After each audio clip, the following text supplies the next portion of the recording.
Okay, we're now going to move on to our next technology session for this afternoon. We're joined by Anna DeJager, who's the managing partner and COO of Tag Dispatch, and she's going to give us our next technology brief.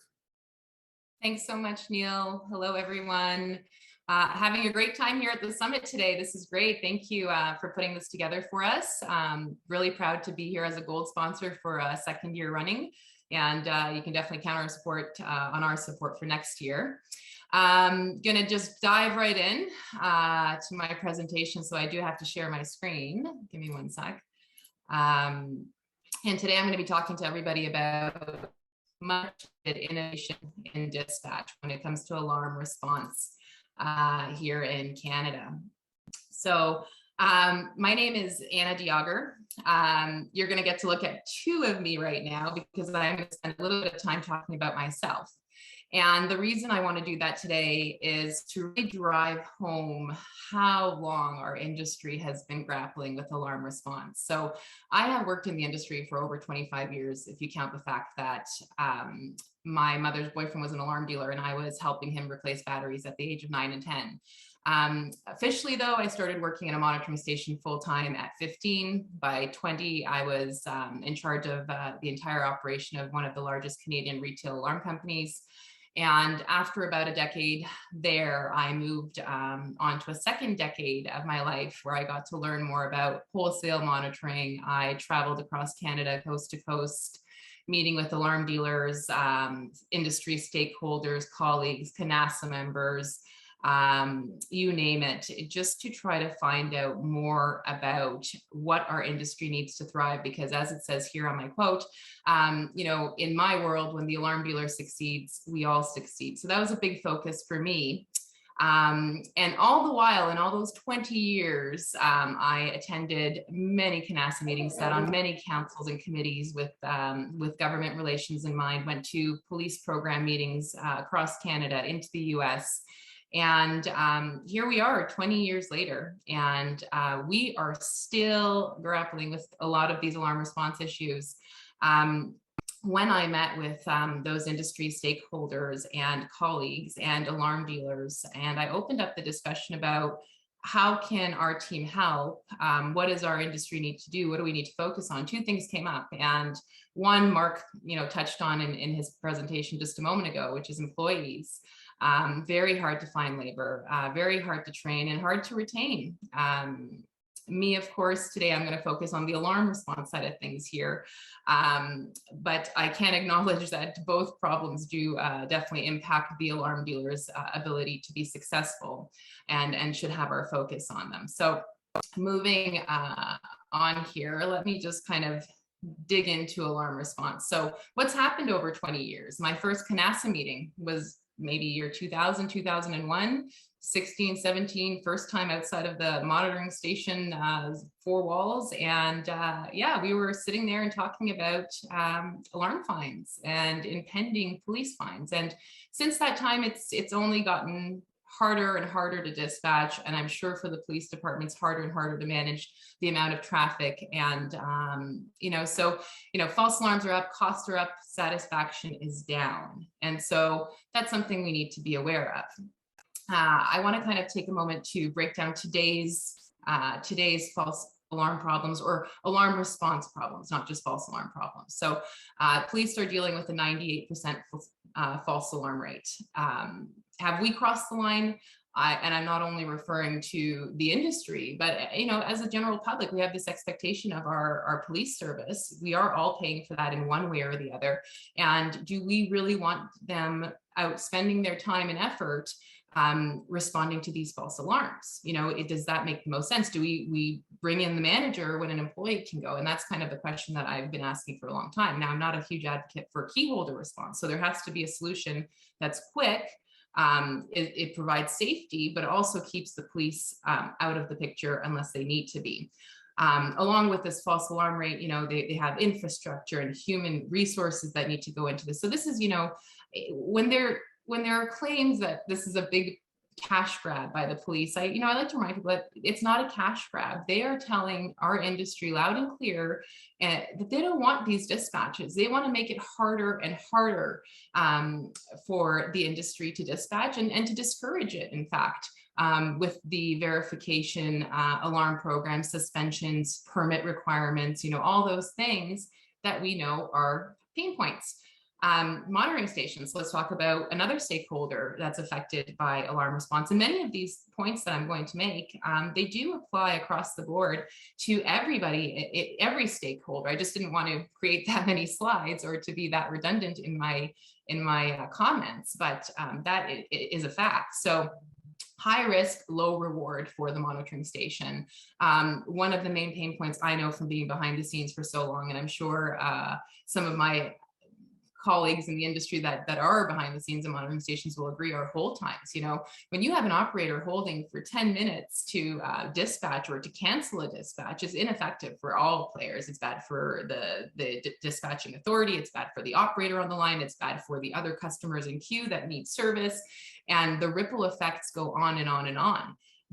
You get to a point where maybe you have two operators holding on the same line for the same dispatch company, and you're in deep water there. We're dealing with seconds in a monitoring station, not minutes. So it's important that those types of things are addressed, and stations are often left kind of between a rock and a hard place, because what do you tell the dealer? I'm not going to dispatch. What's the cutoff point? So you're kind of stuck tolerating these things, along with fines, permits, reinstatements, all of these things at stations, and especially stations that are not really designed to work with retail customers. They've had to really make all of these accommodations for special numbers to give the police dispatcher, IDs, annual fees, so, and it's not like they're, one program per province. We're talking about a different program for every municipality, which is very difficult to manage. Collections, and becoming a billing conduit, and having to finance dispatches for your customers is very difficult, and it's a quick adjustment, and often is put on a monitoring station with very little thought. They just have to go with it, or else they're unable to dispatch. Mistakes are costly. So, back in the day, and probably that's what led to this issue that we're in now, but you made a mistake, you got a slap on the wrist, you had to talk with the operator, maybe called the police, said sorry, and everybody moved on. But now, a mistake might mean a $250 fine. And so who's paying for that? Is it the station? Is it the dealer? Someone is going to have to pay for it. And so it's causing all of these conflicts. And really, it's not like anybody's really making money from the amounts that are being collected. So on top of that, there's not even a better service coming out of all of these pain points. Multiple programs, additional resources, that comes back to the staffing, which is a problem. So, I think I've painted a good enough picture here. Alarm dealers. So same deal right now, the risks are high. You put your customer on dispatch, you have to hope that everything is going to go well when the dispatch comes. I know a lot of dealers want to set expectations with their dealers, but unfortunately it's very difficult to open that discussion because you really don't have any answers, and you can't provide any reasonable guarantee or idea of when they would arrive, what the outcome will be, will there be a report? It's non-existent. Fines, permits, those same pain points. They have to manage different areas. What's the requirement? Do I need to set up a permit in advance? How does my station take that information? If they're not using police response, then they're facing recurring fees, annual fees, just to be subscribing to a guard service without even having any dispatches yet. So again, it's all money, time, resources with very little return or value. And in any business, when you have an area of your company that is, could be bringing in money and should be bringing in money, and it's only costing you resources and it's only costing you aggravation and time, it's something that I think needs to be looked at, and very quickly. And often actually our dealers that come on with TAG say, they wish they had done this much sooner because they realize how quickly things can change and be much better. I was actually laughing with my partner yesterday because I was telling him that a lot of dealers tell me that, but even more so, a lot of dealers tell me that they wish they had thought of this idea because truly TAG dispatch is bringing something else to the table. And in a second, I'll introduce you to exactly how we're making a great big change for all of these stakeholders. But let me paint a little bit more of a bleak picture, and then I'll turn it to all positives. So end users, I think Doug said it, it's a demanding world, right? So if it's a demanding world and end users have high expectations, and we need to be able to deliver, and at the end of the day, does your customer feel safe? Are you providing them with security? Once I had a dealer call me and say, today, Anna, you made me a security company. And that really sticks with me because this is such a critical part of the alarm monitoring offer that we shouldn't leave it up to chance. In a monitoring station's perspective, which is mine for a long time until I kind of got onto this side of things. And I would say this before I was, here providing guard services. It's very difficult to, get even your operators on board with providing a service when they're waiting and they're holding. And so, there has to be teamwork when it comes to making the end user happy. All of the players have to have a common goal and a common focus. So does your end user get on site before the authorities? They start questioning the service. They start questioning every bit of monitoring they've paid you because, really when that dispatch happens, and I really believe this, that's when they need you the most.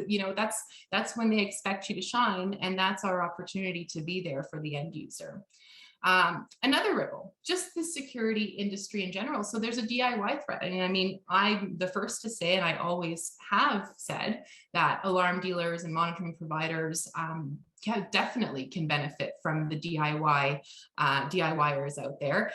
In fact, I think if anybody it should be our industry because one, we can give them the best experience with DIY, and two, maybe if we keep them close, we can show them the value of having a monitored system and professional response and professional service.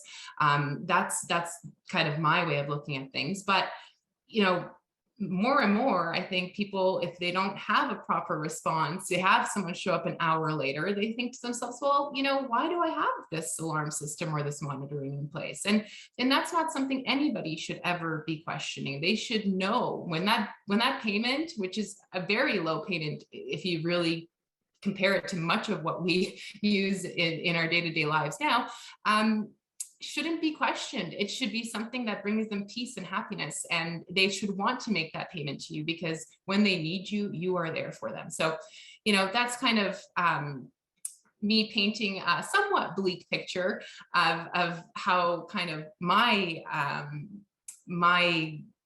viewpoint of how alarm response has been over the last 20 years and not really. And I won't deny that there have been a lot of great efforts, a lot of great people at the table, and training and verification policies, and and technology and equipment being better. Of course, those things have helped, but I don't think we're nowhere near close where we have to be to truly relieve the police, give the end user we are now, but give them an amazing service that we can all be proud of.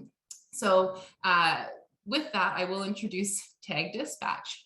In fact, the owner, CEO, my partner, Tag came into being. He was an alarm dealer. He sold his entire business because of alarm response. He just couldn't take it anymore.